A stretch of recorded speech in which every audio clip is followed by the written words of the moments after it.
This book is for you if you polish your disco stick to the thought of a goat girl. Surprise, surprise, I think I might actually end up reading this one. You're polishing your disco stick in my living room. I want to fight you. Hello and welcome to Scout the Pages. Today we are going to be reading a handful of samples of very unhinged looking seasonal books. These are books with animate objects, animate object romances, and if you don't know what that is, put the words together and think of the worst thing you can think of. We don't shame here. If you love these books, I'm so happy for you. Reading at the end of the day is about enjoyment. And if you enjoy the books, you enjoy the books. And there's nothing wrong with that. I am going to be reading these books going in very skeptical and with a mind of these are going to be freaky. So I'm going to try to enjoy them. And I'm going to try to find things about them that I enjoy. But at the end of the day, it may not be for me. Not all books have to be a literary masterpiece. We can read for fun. And if it's a popcorn read, and if it does the job that you need it to do, you've won. I have them already pre-loaded up on my Kindle. You're gonna get the play-by-play, you're gonna get quotes, but it'll only be from the samples, so you're not gonna get any spoilers. You're gonna have to ignore my cat. I'm so sorry. I'm a cat lady. So we have Holen by Holly Wilde, and this is about 3 pumpkins who fall in love with someone. That's all I know. And then we have 2 Chuck Tingle books, usually unhinged, usually the weirdest titles you can think of, so mentally prepare yourself. Chuck Tingle, the king of what I am doing today. We have Beetlejuice. Then we have My House is Haunted by a Haunted House and He Pounds My Butt. I don't know anything about these. Everyone knows who Chuck Tingle is. You get tangled, you know? And now you've been tangled. Do you feel tangled? So there's that. And then we have Goat Girl, which has potential if you ask me. 1, the cover, she looks great. 2, it looks a little more seriously written. And 3, it's kind of giving superheroes, so we'll see. I've not read the synopsis for any of these. The last book I don't have is Get in My Swamp. I am having a hard time finding this one, so we'll see if I can end up reading it. But I would like to add it to this list if I could. So far, I may just have to read like the synopsis for this one and see what we think. This book, I'm offended. I am extremely offended because I have been recommended this book so many times by people in my life. People in my life, not people online.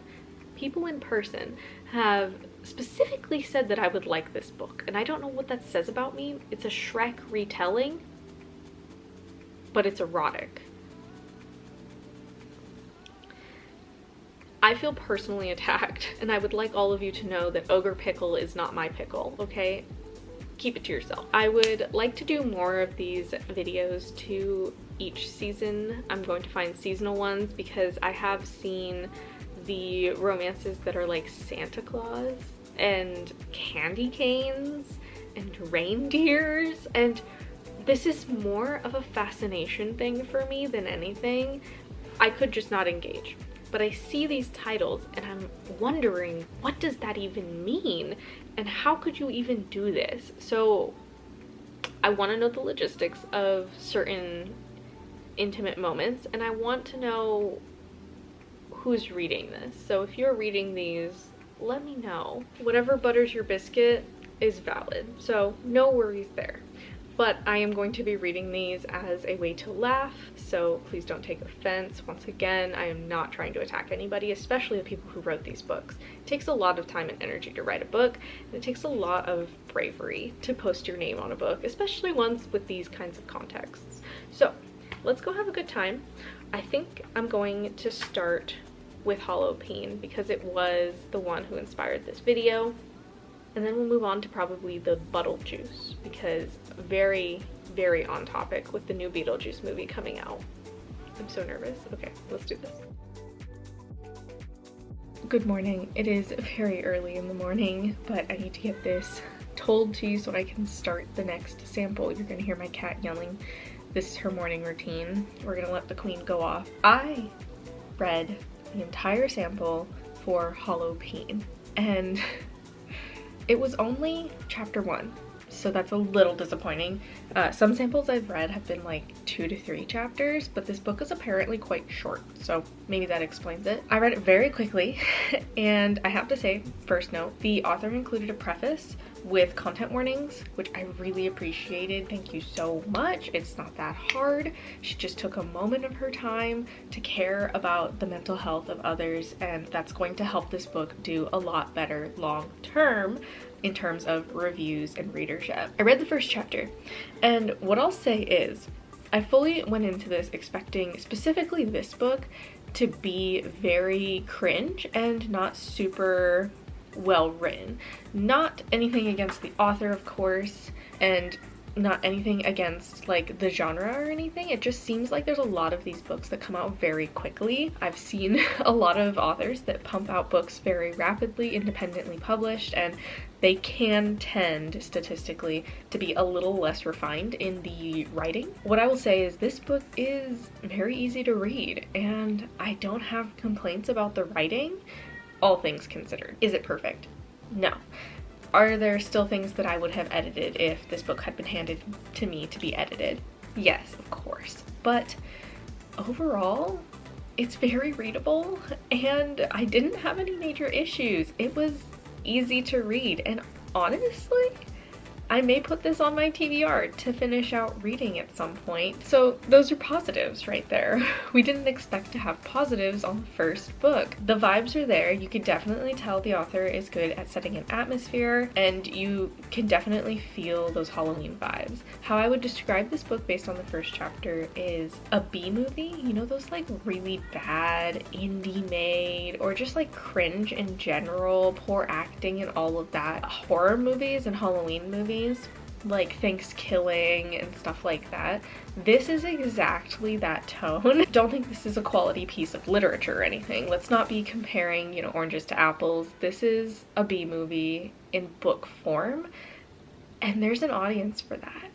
I loved B movies as a teenager, and I loved them as an early adult, and I still watch them today occasionally with my husband, and this book was giving me that vibe, and it was so nostalgic, and I kind of loved it. Surprise, surprise, I think I might actually end up reading this one at some point. Not today. This doesn't fit in the readathon, but I think around October I might actually pick this up again. I know, who is she? My only like complaints, if I was going to complain about it with a critical eye of someone who has preferences in books, the first chapter does not introduce the character very well. We get very little introduction to our main character, or who we assume is going to be our main character. We get a little bit about like setting and a little exposition about the friend group, but that's the maximum. I would have preferred to get more information about the main character's personality and her life and how she lives. The second thing I would say is the like spooky, scary stories. I apologize, my camera died. I was in the middle of talking about Halloween. I was saying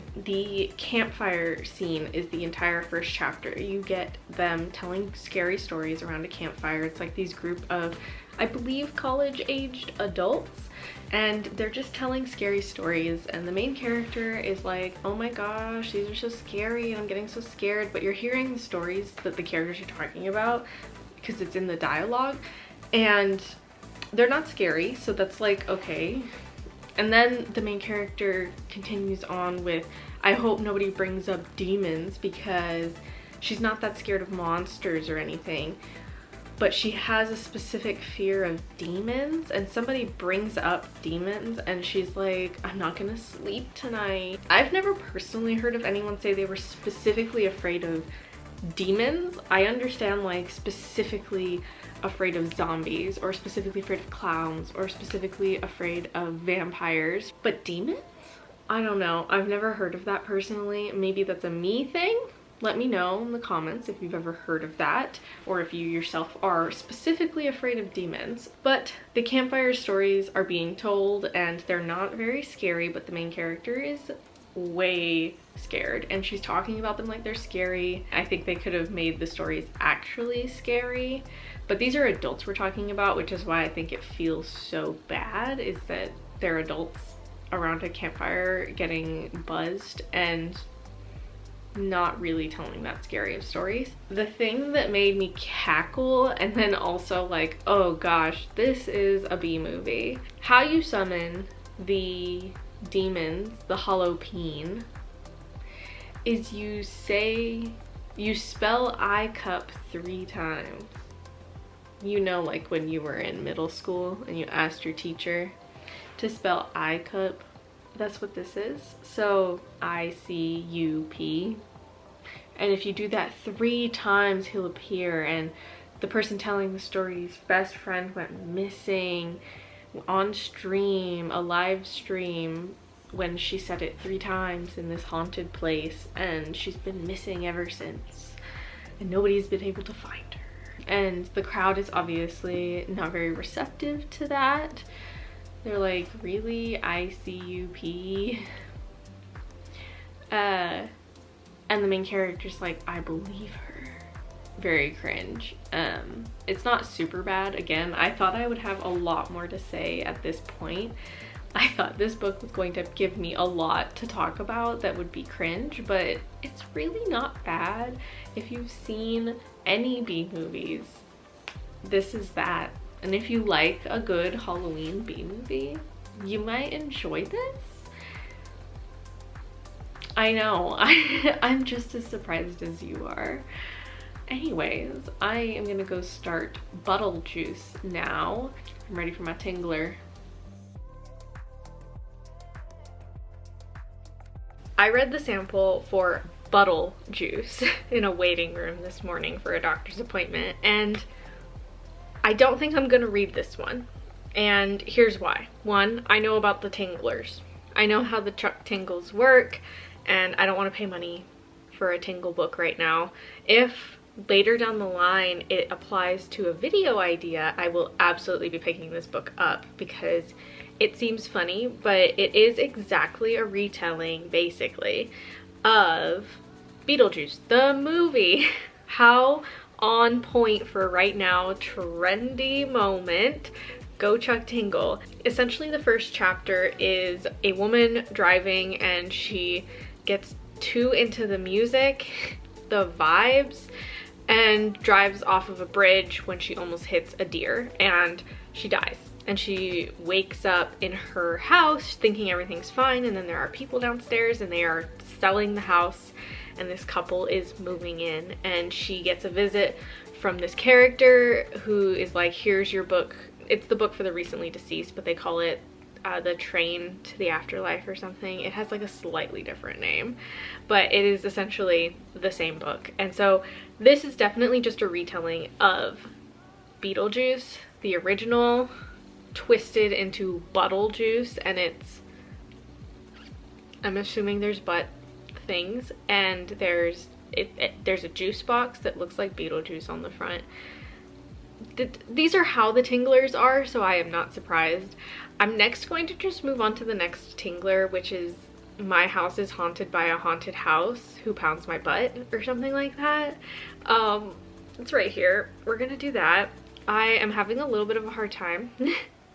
I got my first ever sty in my eye. I wore makeup for a decade, every single day with no problem, and then I have been completely makeup free for the last year, and I've only worn makeup a handful of times in the last 4 years, but I got my first ever sty today.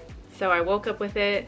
My eye is hurting a lot, so it's making reading and working really hard, but we're gonna just power through it with some tinglers.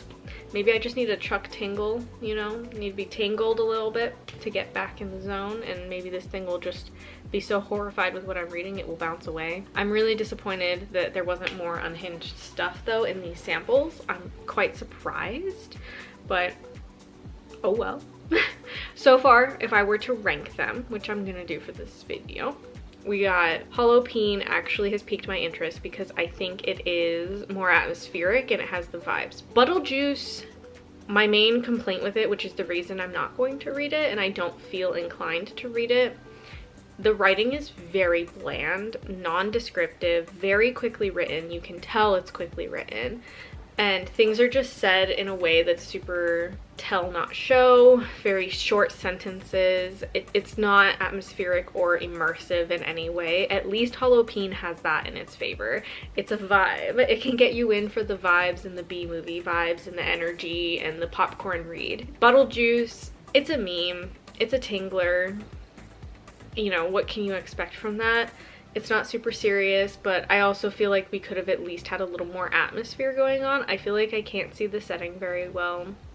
And I feel like there was just already in one chapter so many missed opportunities for storytelling techniques. So I am not going to be moving on with the Beetlejuice. Let's move on to My House is Haunted by a Haunted House Who Pounds My Butt, or something like that. I can't remember the full title, but you gotta give it to Chuck. These are some great clickbaity titles. Chuck is pumping out books faster than the Kardashians are pumping out babies. It's crazy. I don't understand how he's writing all of these, but I think I kind of understand now. They could use some editing, and they can definitely use some more craft.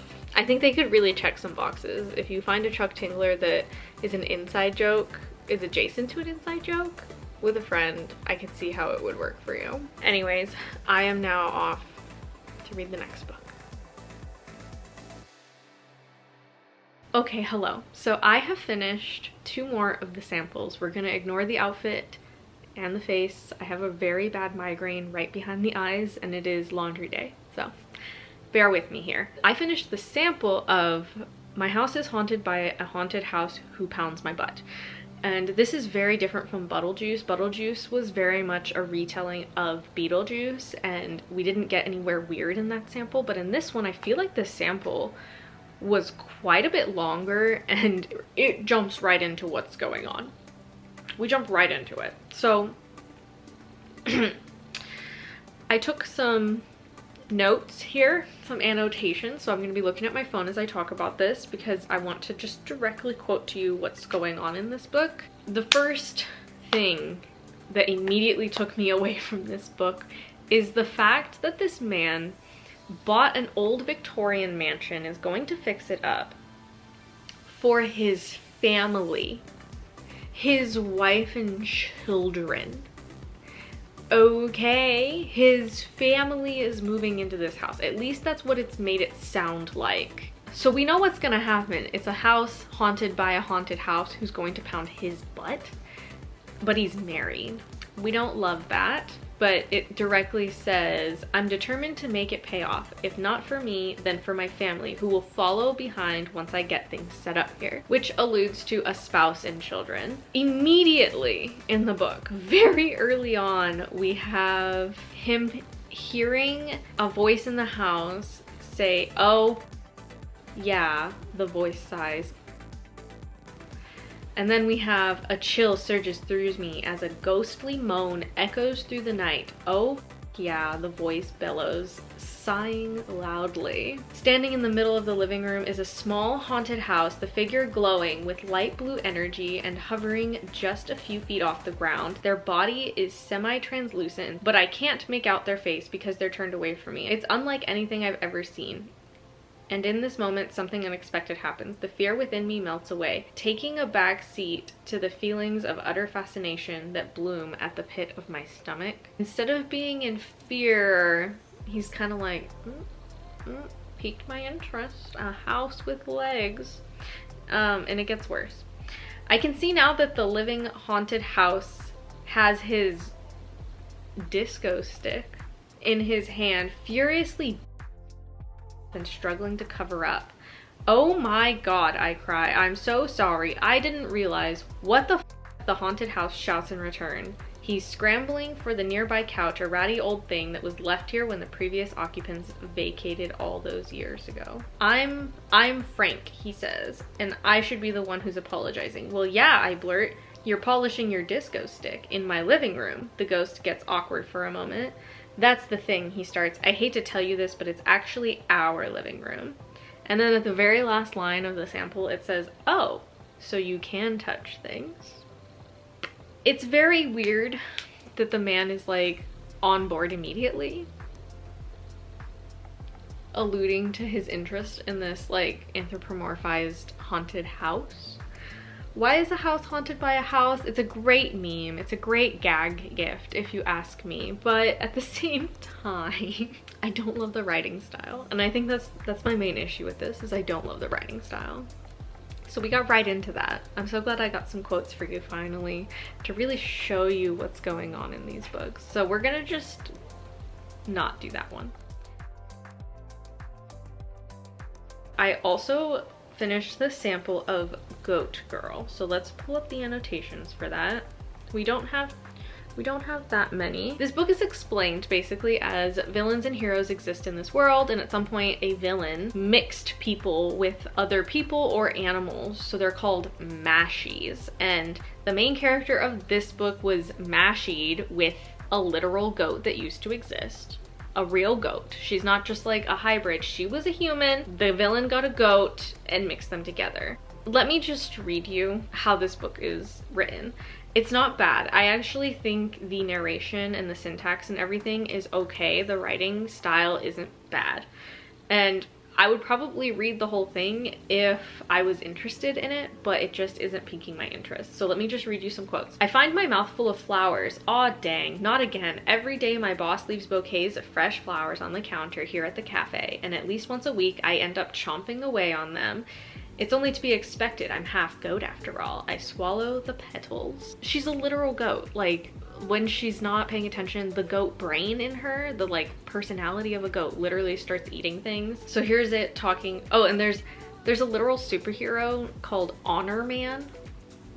Couldn't have thought of a better superhero name. I don't know. And then here's her talking about her mother. Are you ready? Her mother is a mashie too. People who got mashed up didn't combine bodies. One person kept their body and the other absorbed into them, only to exist as a second consciousness, a second mind. My mom's lucky because she got the body, but unlucky since there are still two people in her head, her and my Uncle Sal, which I assume is her brother or her father's brother, which is... The mother in this sample is like literally talking to herself because apparently the uncle side can talk just as much as she can. He has just as much control over the body, which alludes to some things. If you're picking up what I'm putting down, how does she shower and go to the toilet with her brother? The writing is fine, but I'd say some of the dialogue was not really good. It wasn't very realistic. For example, I highlighted this one. You worked a closing shift, then open tomorrow. That's no fun. I just don't feel like a mom talks that way. And then we have the love interest, because apparently this is a romance, shows up and he says, that sounds perfect actually. You're good at this. Next time I don't know what I want to drink, I'm coming here and asking you. It just feels like a very strange way to speak, especially when flirting. I don't know. The dialogue just isn't clicking for me. In context, it makes more sense. And then there's some of the like regular writing that's a little weird. She's a mashie. I don't know any mashies. I'd really like to get to know her though. I'm in a very intimate way. Just a lot of like short sentences, okay? So it's not bad. I'd say this book is for you. If you polish your disco stick to the thought of a goat girl, you might enjoy this. It's not that bad actually. It's just a niche topic that you'd have to be into. Lastly, I could not get my hand on Get in My Swamp. I'm not paying money for it, I'm sorry. If you would like me to read it, I will link my wish list down below. If it's gifted to me, I will read the whole book for you. This is the synopsis on the back, and we'll see what it is. I haven't read this yet. I took a screenshot when I realized I wasn't gonna find a sample. When Leona stumbles upon Beck, the ogres trap... What is this sentence? When Leona stumbles upon Beck, the ogres trap and becomes his prisoner, she's determined to get away. That's just grammatically incorrect, so that's off to a great start. But it doesn't take long for things to start heating up between the two. Beck is trying to protect her, and Leona can't help her body's reaction to the buff green monster. The lines between captive and captor become blurry, and the passion becomes a raging fire neither of them can put out. I have a few notes here already. I don't need a sample for this. Leona is clearly supposed to be Fiona from Shrek. Beck is Shrek. It's kind of creative, but at the same time, you could have just picked completely different names. We didn't need to go a direct retelling. Second note. Fiona is this like beautiful woman on the back. I think they should have made her look a little more like Fiona from the movie. The grammar, not great. I don't know that I would have said her body's reaction to the buff green monster is a great way to be saying that, this isn't going to be some classy literature, but the editor in me can't ignore that the buff green monster. There are so many ways to say buff without saying buff, but if you're trying to be direct and you know your audience, I suppose it's a good move. And then we have a little bit of a Stockholm situation. Please don't get this book off of my wish list, is what I'm gonna say. I don't want it. This actually sounds really bad. To everyone who's recommended this to me, I want to fight you. I don't love this. I'm offended. My feelings are a little hurt. Okay, I'm just kidding. Maybe there's a larger audience of Shrek lovers than I realize. I personally don't get my biscuit buttered by the thought of Shrek or Shrek and Fiona. I'm personally not a big fan of the Stockholm romances. Not something that really intrigues me, but I do know that there is an audience for that. So if that's you, you know that that's in this book now. If writing styles don't generally bother you, this may be fine. If you're not a big nitpicker when it comes to grammar, this may be fine for you. If the stars align, you're interested in Shrek Disco Stick, you're interested in Shrek retellings, and you can get past the writing, I'd say give it a shot. I don't know that I'm going to. If any of these books in this video interested you and you wanted me to do a deeper dive on it, I will link my wish list down below. That was a fun experiment. I definitely want to do this again. I want to do a Christmas/winter one, so if you find any snowman romances or Santa Claus or candy canes or reindeers, please send me a link down below. I will add them to my wish list and I will pick up the samples at minimum and do a part 2 to this. Thank you so much for watching. This was a very interesting experiment. I'm definitely interested in Halloween, which I never thought I would be saying in my entire life, but a win is a win. It's kind of a vibe. We'll see what happens. Thank you for watching. I will see you in the next one. Stay safe and stay kind.